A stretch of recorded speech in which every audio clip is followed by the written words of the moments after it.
ക്യാരക്ടറിന്റെ poster look വന്നിരുന്നെങ്കിലും പേരെന്താണ് ഇല്ലാത്തതെന്നുള്ളൊരു ചോദ്യം അവിടെ ഉണ്ട്. സ്പോയിലറാ, പക്ഷെ കമന്റ് ശ്രദ്ധിച്ചിരുന്നു അടിയിൽ എന്തായിരുന്നു ഈ പടത്തിൽ വീരേന്ദ്ര സെവാഗ് ഉണ്ടോന്നൊക്കെ. ആ ഒരു ലുക്ക് ഉണ്ട്. അത് ട്രാൻസ്പ്ലാന്റിന് മുമ്പായിരുന്നു. അതൊക്കെ പാട്ടും പാടി സിക്സ് അടിച്ച്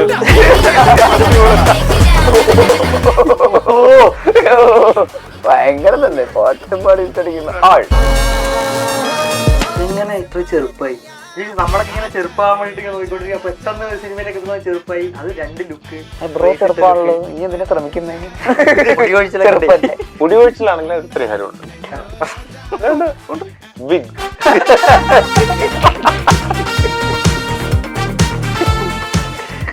വീണ്ടും കോളേജ് ക്യാമ്പസിലേക്ക് പോയപ്പോ എങ്ങനെ ഉണ്ടായിരുന്നു എക്സ്പീരിയൻസ്? പഴയ കാലത്തിലേക്ക് തിരിച്ചു പോയോ? പഴയതെന്ന് അങ്ങനെ പഴയത്.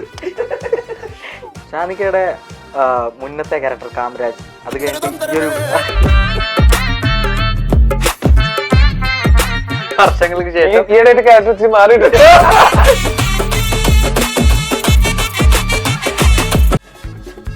ഇഞ്ചി മൈ മീൽ പാർട്ട്ണർ. അവധിക്കാലം ആഘോഷമാക്കാൻ വേണ്ടി അതിരടി തിയേറ്ററിലേക്ക് എത്താൻ പോവുകയാണ്. ഷാൻ റഹ്മാൻ, ടൊവിനോ തോമസ്, ബേസിൽ ജോസഫ്. സ്വാഗതം. Thank you. ആദ്യം തന്നെ ക്ലീഷേ ക്വസ്റ്റ്യനിൽ തുടങ്ങാം. എന്താണ് അതിരടി? അത് തന്നെ ക്ലീഷേ ആൻസറിൽ തുടങ്ങാം. ഒരു സിനിമയോ? ഇതാണ് നീ ഇത് ഇന്റർവ്യൂ സീരിയസ് ആയിട്ട് ഇരിക്കാം എന്ന് പറയും.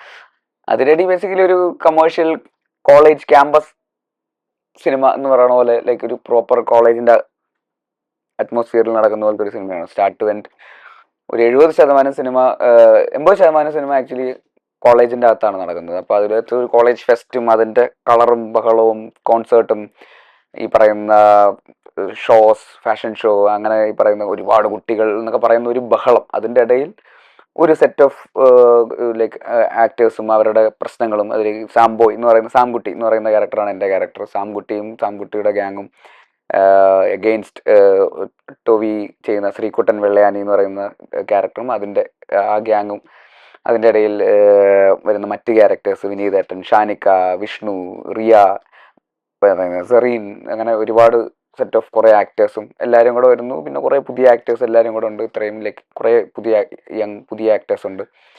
അപ്പം ഇവരെല്ലാവരും കൂടെ ഉള്ള ഒരു അടിപൊളി ക്യാമ്പസ് ഒരു സിനിമ എന്നുള്ളതാണ് അതിരടി എന്നുള്ള ടൈറ്റിലേക്ക് തന്നെ എത്തുന്നത്. അങ്ങനെയാണ്. എങ്ങനെ ഇത്ര ചെറുപ്പായി?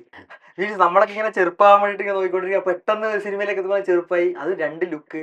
ബ്രോ ചെറുപ്പാണല്ലോ, ഇനി എന്തിനാ ശ്രമിക്കുന്നേ? ഓ, അങ്ങനെ മുടി ഒഴിച്ചിലാണെങ്കിൽ ഒരു പരിഹാരമുണ്ട്. വിഗ്.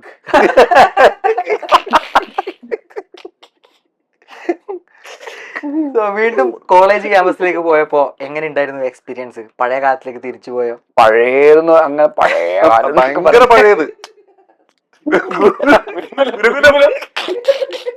നിങ്ങൾ വെറുതെ ചോദിച്ചു വാങ്ങേണ്ട കാര്യം കിട്ടുന്നൊന്നും പോരെ. പറഞ്ഞു. തീർച്ചയായിട്ടും അത് ഭയങ്കര ആക്ടർ എന്നുള്ളൊരു ഇതിൽ മാത്രം കിട്ടുന്ന ഒരു പ്രിവിലേജ് അത്. ആക്ച്വലി വേറൊരാൾക്കും അങ്ങനെ ഒരു തിരിച്ചങ്ങനെ ഒരു എക്സ്പീരിയൻസ് വീണ്ടും അതേപോലെ റിലീവ് ചെയ്യാനുള്ള ഒരു ഓപ്പർച്യൂണിറ്റി കിട്ടണമെന്നില്ലല്ലോ നമുക്ക്.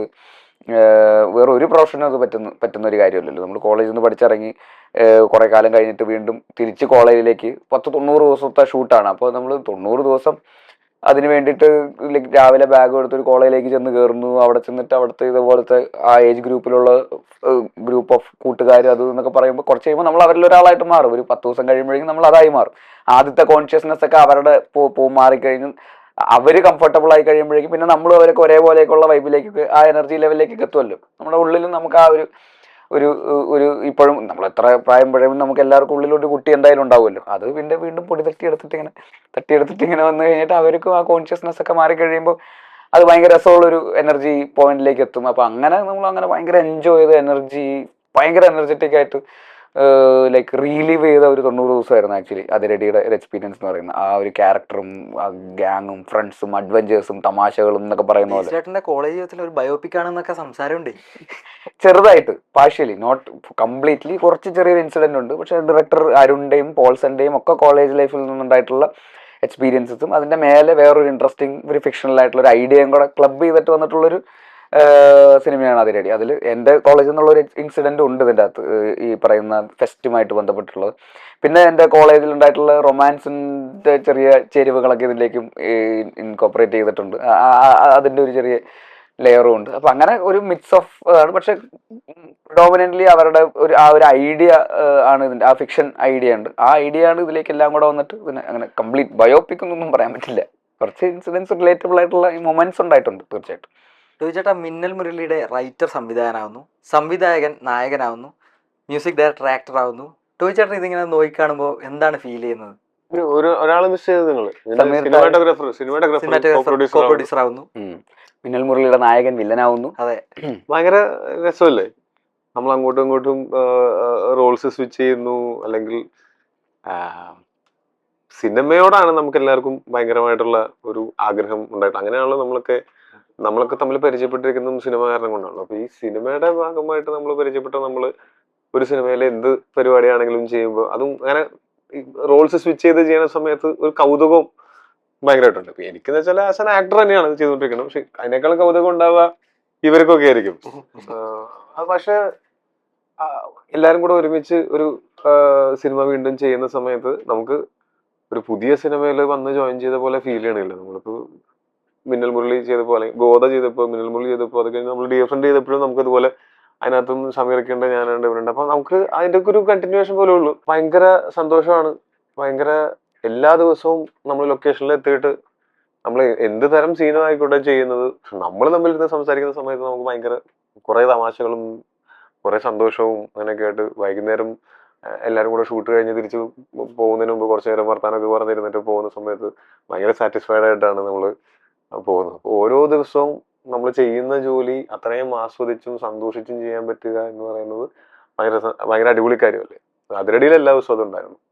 പാട്ട് പാടുന്ന വില്ലൻ പൊതുവെ മലയാള സിനിമ കാണാത്ത ടൈപ്പ് ഓഫ് വില്ലനാണ്.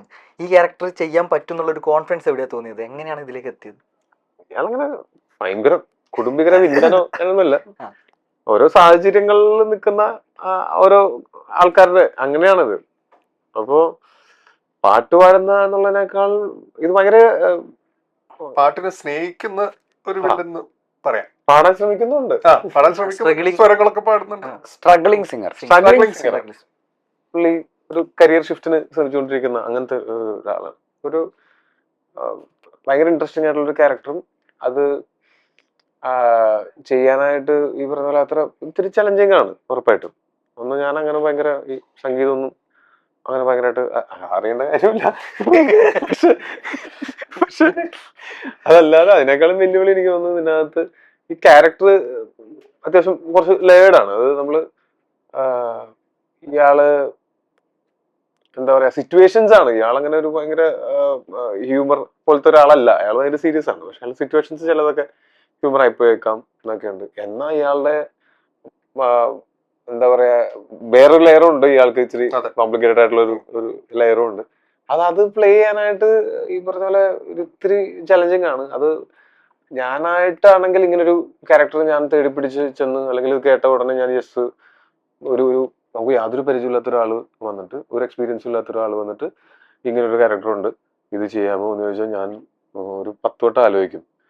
ചെയ്താൽ ശരിയാകുമോ, എന്നെ കൊണ്ടൊരു കറക്റ്റായിട്ട് ചെയ്യിക്കാനായിട്ട് ഓപ്പോസിറ്റ് ഒക്കെ പുള്ളിക്ക് പറ്റുമോ. ഞാൻ അങ്ങനെ ഒരു കേക്ക് വാക്ക് അല്ല ഈ ക്യാരക്ടർ. പക്ഷെ ഇത് പറഞ്ഞത് ഇവരൊക്കെ ആയത് കാരണം കൊണ്ടും എനിക്ക് ഇവരിലൊക്കെ വിശ്വാസം ഉള്ളതുകൊണ്ടും ഇവർക്ക് എന്നിൽ വിശ്വാസം ഉള്ളതുകൊണ്ടാണല്ലോ ഇവരെന്നോട് ഓൾറെഡി ഈ കഥാപാത്രം എന്ന് പറഞ്ഞത്.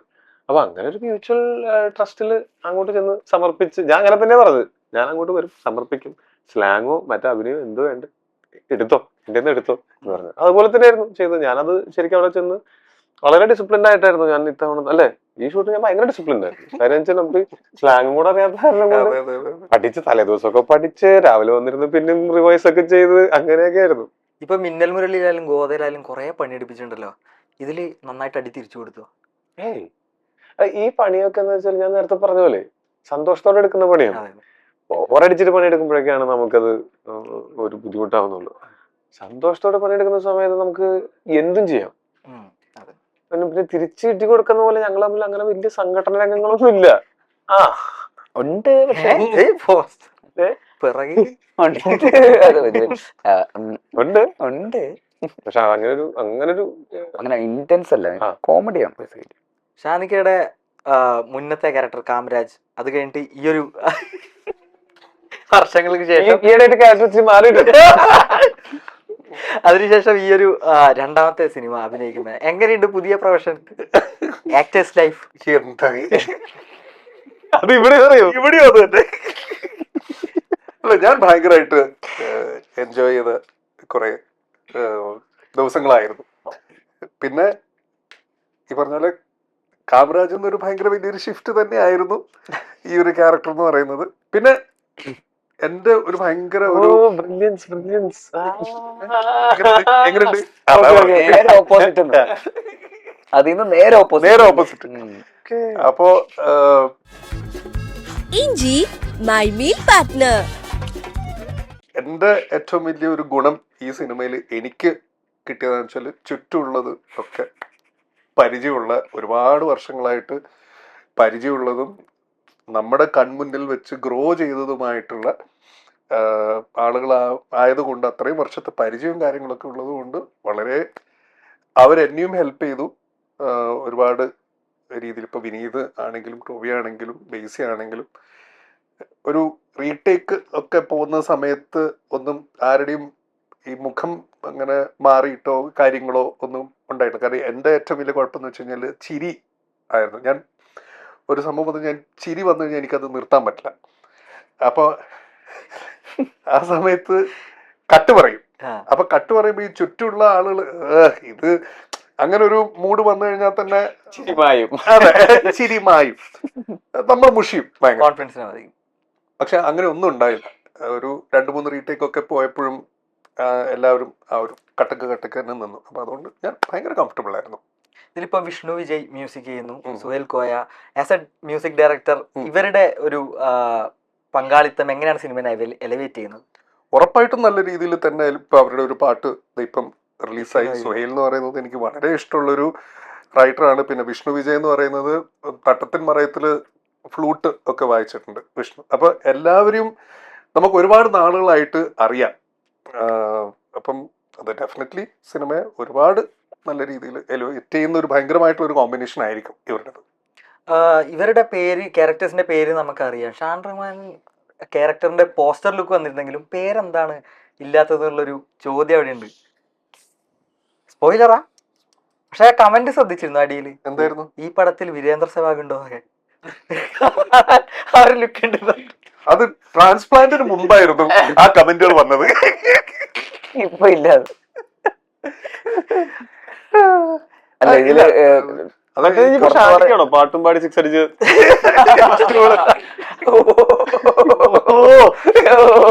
ഭയങ്കര തന്നെ പാട്ടും പാടി 6 അടിക്കുന്ന ആൾ. പ്രൊഡ്യൂസർ എന്നുള്ള ഒരു പുതിയ മേഖലയിലേക്ക് കിടക്കാണല്ലോ. എങ്ങനെ ഉണ്ടായിരുന്നു പ്രൊഡ്യൂസ് ചെയ്യുമ്പോൾ?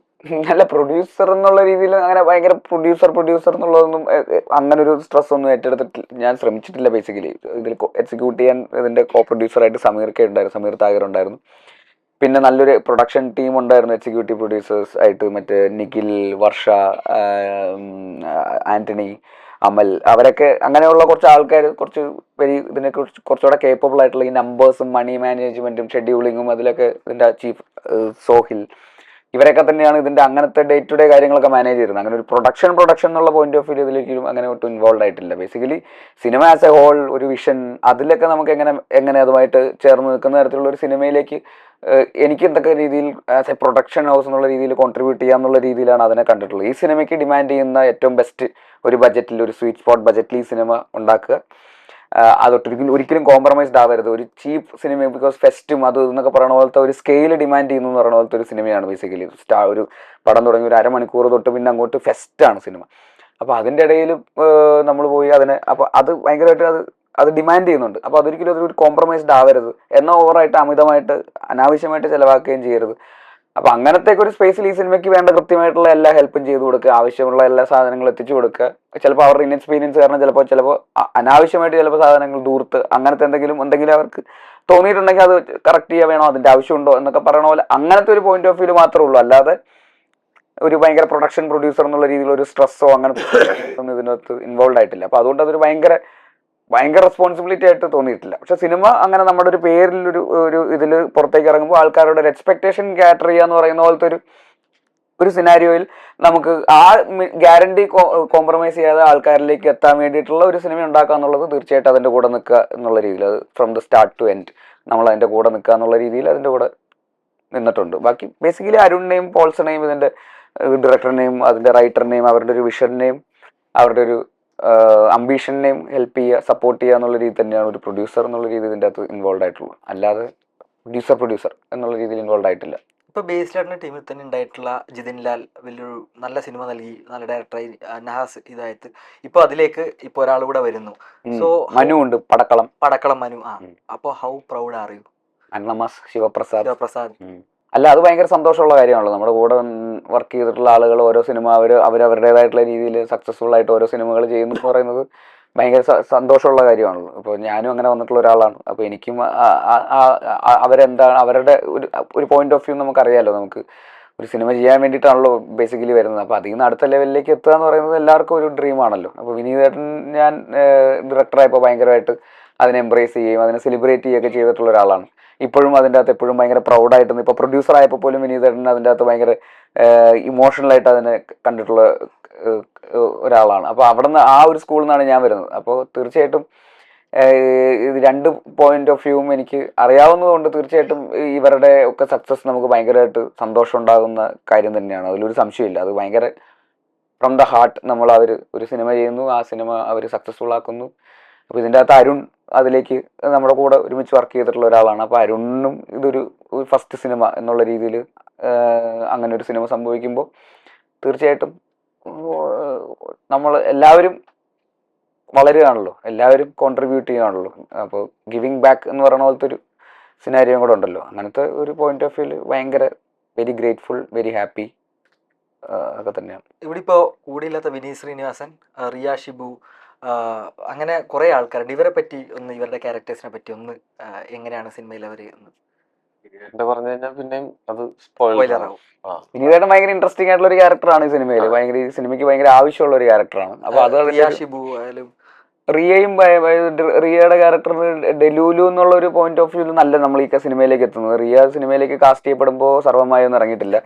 അപ്പോൾ നമ്മൾ purely based on audition base ചെയ്തിട്ട് തന്നെയാണ് റിയനെ ഈ സിനിമയിലേക്ക് നമ്മൾ ലോഞ്ച് ചെയ്യുന്നത്. അപ്പം അങ്ങനെ സിനിമ റിയയിലേക്ക് എത്തുന്നു, ആ ക്യാരക്ടറിലേക്ക് എത്തുന്നു. ആ സിനിമയുടെ ഒരു പ്രോസസ്സിൻ്റെ ഒരു തീരാറൊക്കെ ആകുമ്പോഴാണ് ആക്ച്വലി സർവ്വമായി ഇറങ്ങുന്നത്. അപ്പോൾ പിന്നെ പെട്ടെന്ന് അത് ഡെലൂലുമായിട്ട് മാറി. അപ്പോൾ അത് നമുക്കും ഭയങ്കര സന്തോഷമുള്ള ഒരു കാര്യമാണ്. നമ്മൾ അങ്ങനെ സിനിമയിൽ നമ്മുടെ കൂടെ വർക്ക് ചെയ്തിരുന്ന ആൾ പെട്ടെന്ന് അത്രയും സക്സസ്ഫുൾ ആവുന്നു, അങ്ങനെ ഒരു ക്യാരക്ടർ ഭയങ്കര സെൻസേഷണൽ ക്യാരക്ടർ ആവുന്നു, ട്രെൻഡിങ് ആവുന്നു എന്നൊക്കെ പറയുമ്പോൾ നമുക്കും ഭയങ്കര സന്തോഷമുള്ള ഒരു കാര്യമാണ്. പക്ഷെ ഡെലൂലുവിൻ്റെ ഒരു എക്സ്പെക്ടേഷൻ വെച്ചിട്ടുള്ള ഒരു ക്യാരക്ടറായിട്ടായിരിക്കില്ല ഇതിൻ്റെ അകത്ത് നമ്മൾ ഒരു ആദ്യത്തെ സിനിമ ചെയ്യുന്ന ഒരാൾ എന്നുള്ള രീതിയിലുള്ള ഒരു കാസ്റ്റിങ്ങിലായിരുന്നു നമ്മൾ. പക്ഷെ എന്നാൽ പോലും മാക്സിമം സിനിമയിൽ അവിടെ ത്രൂ ഔട്ട് ഭയങ്കരമായിട്ട് കോൺട്രിബ്യൂട്ട് ചെയ്യുന്ന ഈ പറയുന്ന സാംകുട്ടി എന്ന് പറയുന്ന ക്യാരക്ടറിൻ്റെ ലവ് ഇൻട്രസ്റ്റ് ആയിട്ടുള്ള ഒരു ക്യാരക്ടറാണ്. സാംകുട്ടിയുടെ ഒരു ഭയങ്കര ഡ്രൈവ് തന്നെ ഈ പറയുന്ന ഈ ക്യാരക്ടറുമായിട്ട് ഡിപ്പെൻഡൻ്റ് ആണ്. ഈ റിയ ചെയ്യുന്ന സ്വാതി എന്ന് പറയുന്ന ക്യാരക്ടറുമായിട്ട് ഡിപ്പെൻഡൻ്റ് ആണ്. അപ്പോൾ ഫ്രം സ്റ്റാർട്ട് ടു എൻഡ്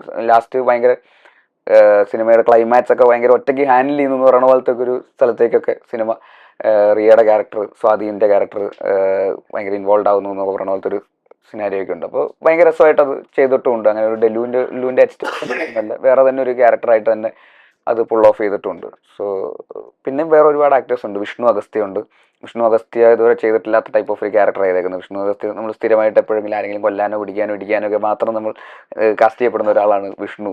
അങ്ങനെ ഒരു ടൈപ്പ് കാസ്റ്റഡ് ഹ്യൂമർ സിനിമയിൽ ഭയങ്കര എക്സ്പ്ലോർ ചെയ്തിട്ടില്ല. വിഷ്ണു സിനിമയിൽ ഹ്യൂമർ അല്ല.